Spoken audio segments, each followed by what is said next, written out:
আপনাকে কথা বলি, আমরা কি জোর করে আপনার সাথে ধরাই দিছি? আপনি স্বেচ্ছায় যাচ্ছেন। আমরা আইনের কাছে যে সোপর্দ করলাম, এর বিষয়ে তো আর আপনার কোনো কথা নেই। হ্যাঁ, এই ছেলের সাথে আপনার ইতিপূর্বে সম্পর্ক ছিল, এই কথাটা সত্য কি সত্য না? সত্য। আচ্ছা, এই ছেলে যদি আপনাকে এখন বিয়ে করতে চায়, আপনি বিয়ে করবেন?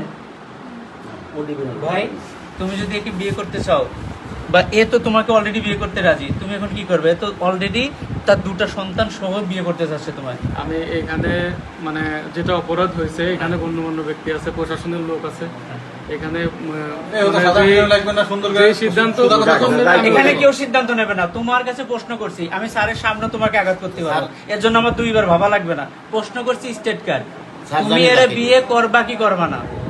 এই জন্য বিয়ে করবা, যাক আলহামদুলিল্লাহ, সেটা তোমাদের বিষয়। এই যে আগে বলি, এই যে তোমাদের দুজনকে, এই যে স্যারের নাম হচ্ছে আকবর হোসেন, এসআই আকবর হোসেন, ওনার সামনে আমরা বুঝাইয়া দিলাম তোমাদের কাছে যে মাল সামানা ছিল, মাল সামানা সহ বুঝাইয়া দিলাম এলাকাবাসী এই বিষয়। তোমার মোটরসাইকেল আমরা বুঝাই দিচ্ছি, মানি ব্যাগও বুঝাই দিচ্ছি, তোমার মোবাইলও বুঝাই দিচ্ছি। আমি এক এক করে মোবাইল দাও তো, মোবাইলটা দাও, বিষয় থাকলে হলো। বর্তমানে পরকীয়া করে ধরা খেলেই পরকীয়া প্রেমিকের কাছেই তুলে দেন অন্যের স্ত্রীকে। এ যেন এক নতুন আইন শুরু হয়েছে দেশে। নেই কোনো বিচার, নেই কোনো আইনানুগ ব্যবস্থা। পরকীয়া করেছে, ধরা খেয়েছে, তাদেরকে পরকীয়া প্রেমিকের সঙ্গেই বিয়ে দিয়ে দেওয়া হোক, এমনটাই কিন্তু চলছে সমাজে।